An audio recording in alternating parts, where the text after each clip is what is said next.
Private कंपनियों में काम करने वाले कर्मियों ने पूछा, हमारे लिए क्या कर रही हिमाचल सरकार। नमस्कार, मैं पल्लवी शर्मा और आप देख रहे हैं दिव्य हिमाचल टीवी। मैं आपके सामने हाजिर हूं हिमाचल आज का मुद्दा लेकर। हिमाचल में इन दिनों एक नई बहस शुरू हो गई है। प्राइवेट कंपनियों और स्वरोजगार से जुड़े 25 लाख लोग सवाल उठा रहे हैं कि सरकार उनके लिए कौन से कदम उठा रही है। वे पूछ रहे हैं क्या उन्हें भी पेंशन मिलेगी और क्या उनको भी मेडिकल भत्ते मिलेंगे। ये लोग चाह रहे हैं सरकार उन्हें भी गवर्नमेंट एम्प्लॉयज की तर्ज पर राहतें प्रदान करे। आखिर क्यों बुलंद हो रही है ये मांग, इसका जवाब जानने के लिए आइए देखते हैं हम पहाड़ी का ये भाग अनिल अग्निहोत्री और जीवन ऋषि के साथ। 25 लाख लोगों का क्या होगा? जी हाँ, हिमाचल के 25 लाख लोगों के भविष्य का सवाल, और एक ऐसा सवाल कि उनके लिए किया क्या जा रहा है, या यूं कहें जीवन ऋषि कि किया क्या जाना चाहिए। जीवन ऋषि, बात कहां से उठी है? बात उठी है आजकल जैसे सरकार और कर्मचारियों के बीच एक तरह से रसाकशी की एक दौर चला हुआ है। सरकारी कर्मचारियों की बात कर रहे हैं हम जी। लिमिटेड रिसोर्सेज है हिमाचल के पास, हम सब जानते हैं। मुख्यमंत्री स्वयं कह रहे हैं कि हम अपना आधा बजट जो है सरकारी कर्मचारियों के लिए देते हैं। ऐसा हुआ था ना जेसीसी की मीटिंग में। अब हो क्या रहा है? कर्मचारी, सरकारी कर्मचारी किसी न किसी तरह वजह से निराश हैं। वो चाहते हैं उनके लिए और हो, लेकिन ये जो लंबा दौर चल रहा है इससे क्या हुआ जीवन ऋषि?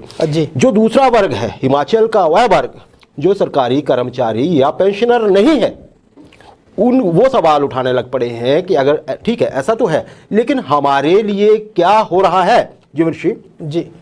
तो ये अलग बात है कि हम जो कह रहे हैं कि कर्मचारी अभी बेशक समस्याएं उनकी बनी हुई हैं, लेकिन दूसरी तरफ दूसरे सवाल उठने लग पड़े हैं। क्या कहेंगे इस विषय में आप?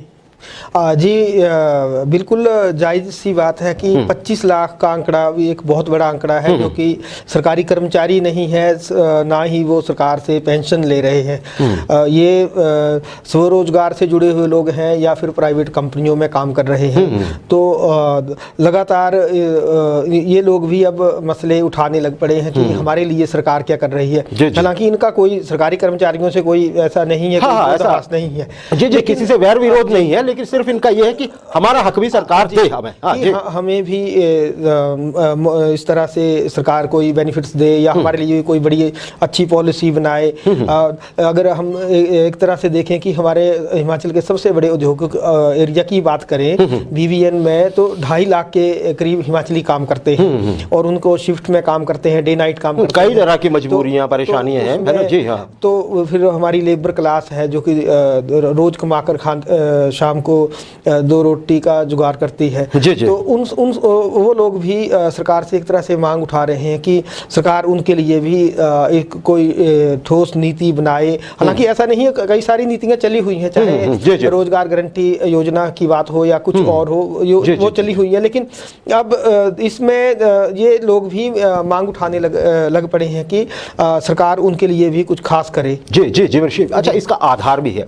जैसे आपने आंकड़ा दिया, मैं इसको थोड़ा सा और क्लैरिफाई कर देता हूं। यह कहा जा रहा है कि हिमाचल में कर्मचारी, सरकारी कर्मचारी जो सेवा में हैं और सरकारी पेंशनर है, ये आंकड़ा लगभग जीवन ऋषि को 4 लाख के आसपास, थोड़ा ज्यादा ऊपर हो सकता है। और ये जो दूसरे लोग हैं जो या तो निजी व्यवसाय में हैं या फिर प्राइवेट नौकरी कर रहे हैं या करना चाह रहे हैं जीवन ऋषि, क्योंकि सरकारी नौकरी हर किसी को उपलब्ध नहीं है, वो कह रहे हैं कि हम लगभग 25 लाख लोग हैं।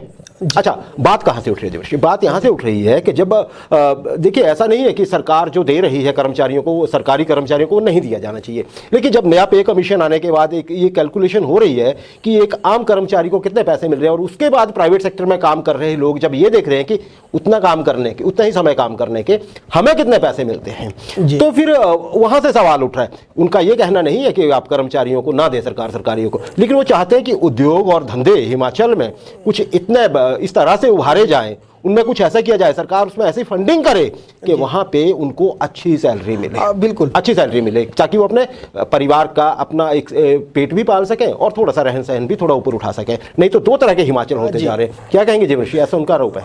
जी बिल्कुल, उनको वो भी चाहते हैं कि उनको भी प्रॉपर उनको ईपीएफ के दायरे में आए, उनके भी मेडिकल भत्ते मिले, जो वो ट्रैवल करते हैं उसका भी उनको अलाउंस मिले, छुट्टियां प्रॉपर मिले, छुट्टियां, काम के घंटे जो हैं वो मतलब उस तरह से हो, ऐसा ना हो कि सर्दियों में भी रात को आप ड्यूटी कर रहे हैं वहाँ प्रॉपर जगह, है ना? लेट नाइट काम करने के भी उन्हें अलग से कोई प्रावधान किया जाए।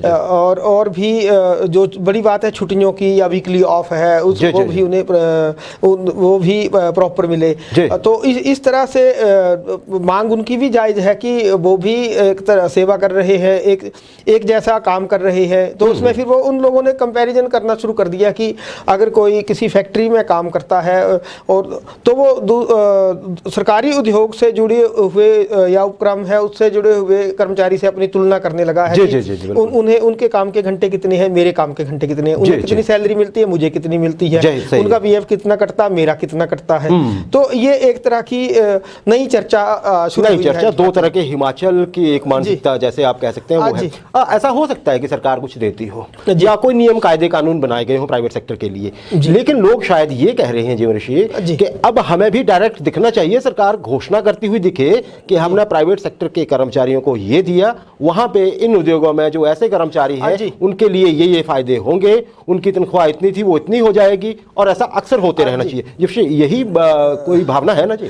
जी बिल्कुल यही भावना है। अक्सर एक बहुत बड़ा वर्ग है हिमाचल में जो आपने भी देखा होगा कि जब HRTC की बात चलती है तो हमारे ट्रांसपोर्टर बोलते हैं कि मिनिस्टर HRTC के नहीं है, वो हमारे भी हैं। जब शिक्षा मंत्री को स्टेटमेंट देते हैं तो प्राइवेट स्कूल भी बोलते हैं कि आप सरकारी स्कूलों के शिक्षा मंत्री नहीं है, हम लोग भी काम कर रहे हैं। तो इसी तरह से और भी जैसे खेती से जुड़े हुए हैं तो कृषि विभाग के मंत्री नहीं है, वो किसानों के भी मंत्री हैं, जो या पशुपालन कर रहे हैं या उससे जुड़े हैं उसके भी मंत्री हैं। तो लोग ये ऐसा नहीं है कि चर्चा ये अचानक शुरू हुई है, एक लंबे समय से ये माहौल बन रहा था। तो अब ये जो है वो एक तरह से हिमाचल के पीछे एक और जो हिमाचल है उसने भी अपनी मांग बुलंद करना शुरू आवाज बुलंद करना शुरू कर। जैसे आपने उदाहरण दिए सही है। अब जैसे हम किसी कर्मचारी का कोई कंपैरिजन नहीं करना चाहेंगे कि सरकारी में इतना क्यों मिल रहा है और निजी क्षेत्र में इतना कम क्यों मिल रहा है। हम चाहते हैं कि दोनों को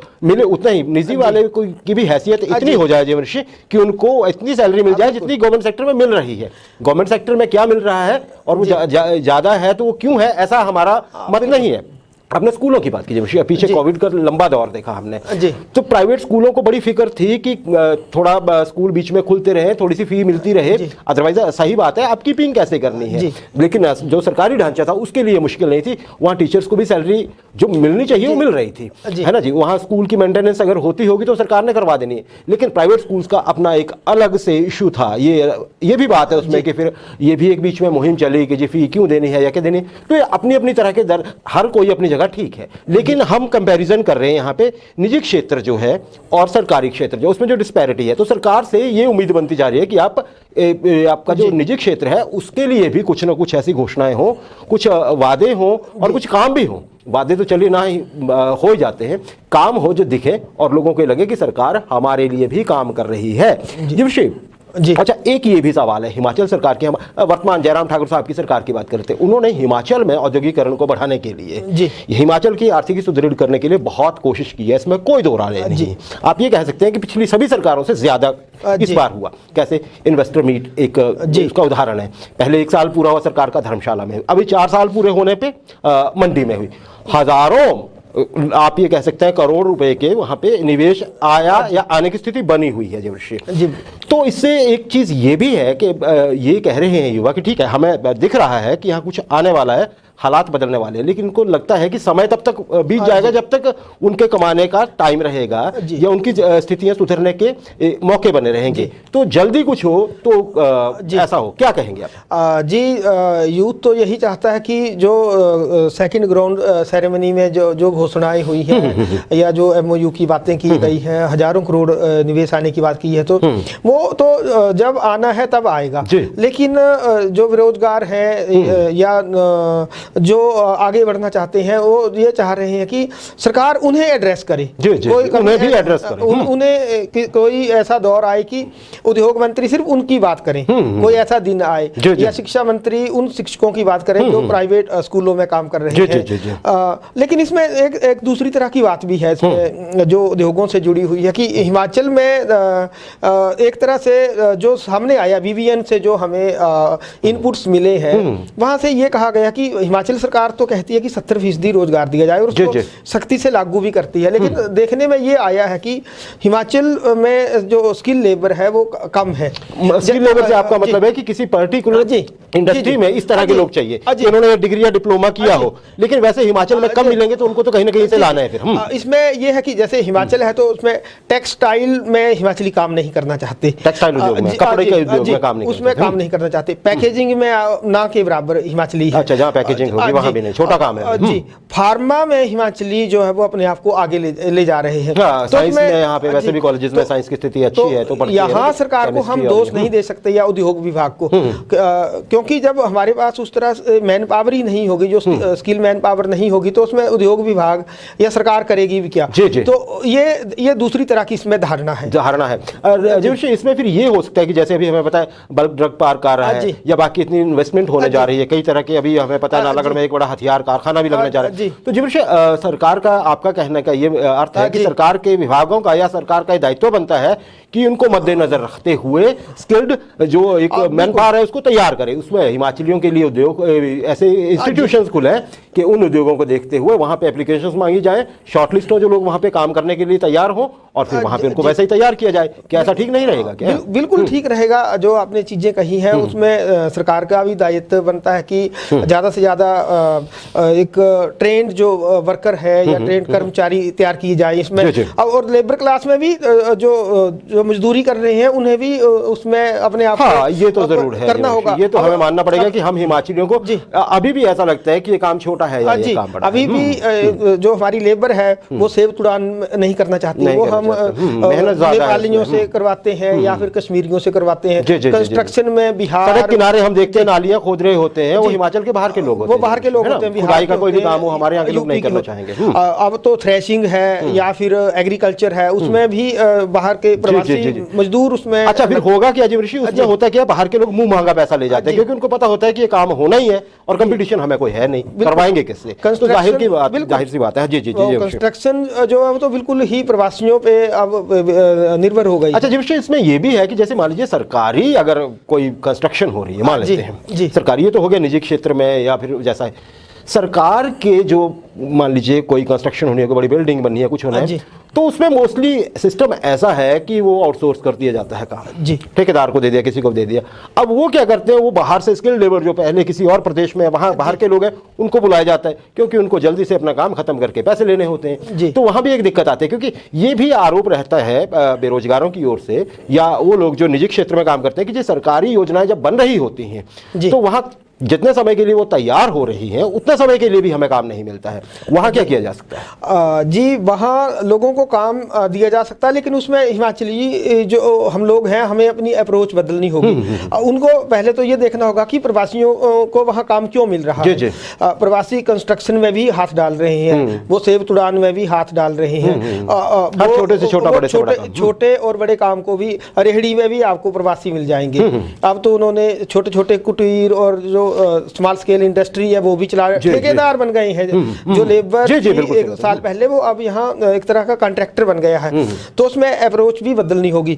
और हार्ड वर्क से जो यहाँ से वीवीएन से जो इनपुट्स मिले हैं कि टेक्सटाइल मिल्स में काम नहीं करना चाहती, पैकेजिंग में, इस तरह से कारखानों में, तो यहाँ अपनी रीच बढ़ाने की भी जरूरत है। रीच बढ़ाने की जरूरत है वैसे, लेकिन साथ ही हमारे दर्शकों को या जो ये लोग चाहते हैं जिनकी हम आवाज उठा रहे हैं उनको ये ना लगे कि हम तो भाषण देने लग पड़े। हाँ, देखिए, तो सरकार को भी थोड़ा सा तो ये चाहिए साथ में कि देखिए अगर मान लीजिए वो एक माहौल भी तो तैयार करके देना होगा ना जी।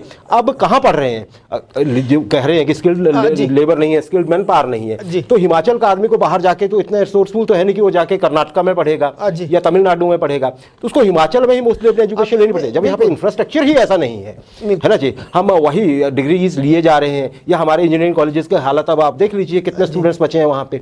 तो हमें कुछ ऐसा भी एक सिस्टम बनाना पड़ेगा कि जहाँ पे युवा को शुरुआत से निजी क्षेत्र के लिए तैयार किया जाए और निजी क्षेत्र हमारा इतना मजबूत हो जो सरकार करे, जिसमें मेहनत कर एक तरह से योजनाएं बनाए और वहाँ पे फंडिंग करे, वो इतना मजबूत हो कि वहाँ पे ऐसा ना हो कि अब आप डिग्री करके बेशक आ गए हैं कहीं से भी, अब आपको आपने चाहे बेशक इंजीनियरिंग की डिग्री की आपको 12,000 रुपए मिलेंगे, तो ऐसा तो नहीं होना चाहिए। बात यही है। एक विषय और भी बात उठती है, सरकार का अधिकतर खजाना जो है वो GST से भरता है आजकल, तो आपको पता ही है। पर ये भी सवाल उठता है कि सरकार जो पैसा खर्च करती है उससे कितना जीएसटी जनरेट होता है बदले में, है ना जी। ये भी उठता है कि कुछ योजनाएं उस तरह से बने और वो निजी क्षेत्र में जाए जिससे जीएसटी के बदले जीएसटी भी मिले और सबका भला हो।